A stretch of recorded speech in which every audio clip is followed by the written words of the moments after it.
আসসালামু আলাইকুম দর্শক, আবারও একটি মিশুক গাড়ির জন্য লিথিয়াম ব্যাটারি সেল আপডেট নিয়ে চলে আসলাম আপনাদের মাঝে। আমাদের কাছে দেখতে পাচ্ছেন আপনার পছন্দ মতো যে কোনো প্রকার লিথিয়াম ব্যাটারি পেয়ে যাবেন।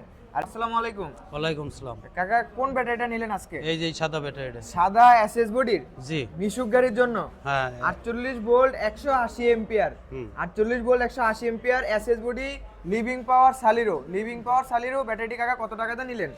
এই 1,25,000। 1,25,000। সম্মানিত দর্শক, আমাদের কাছ থেকে সকল প্রকার ব্যাটারি পেয়ে যাবেন আপনারা আপনার পছন্দ মতো। এছাড়া এই লিভিং পাওয়ার 48 ভোল্ট 180 এম্পিয়ার ব্যাটারিটি আমাদের কাছ থেকে নিতে পারবেন মাত্র 1,25,000 টাকা। এসএস বডিতে জীবনও কখনো জং করবে না এবং টিকবে অনেক দিন। এছাড়াও আমাদের কাছে আপনার পছন্দ মতো সকল প্রকার ব্যাটারি পেয়ে যাবেন। ইজি বাইক গাড়ি, চিকুন চাকা রিক্সা এবং মিশুক গাড়ির জন্য আপনার পছন্দ মতো সকল প্রকার ব্যাটারি পেয়ে যাবেন। এখানে দেখতে পাচ্ছেন আছে ইলং, সালিদা, তারপর আছে সালিরো, তারপর আছে এজেফ, আছে লি পাওয়ার, আছে সালিরো, আছে লিভিং পাওয়ার। আপনার পছন্দ মতো সকল প্রকার ব্যাটারি পেয়ে যাবেন। তো আজকের ভিডিওটি এই পর্যন্তই। সবাই ভালো থাকবেন, সুস্থ থাকবেন। আসসালামু আলাইকুম।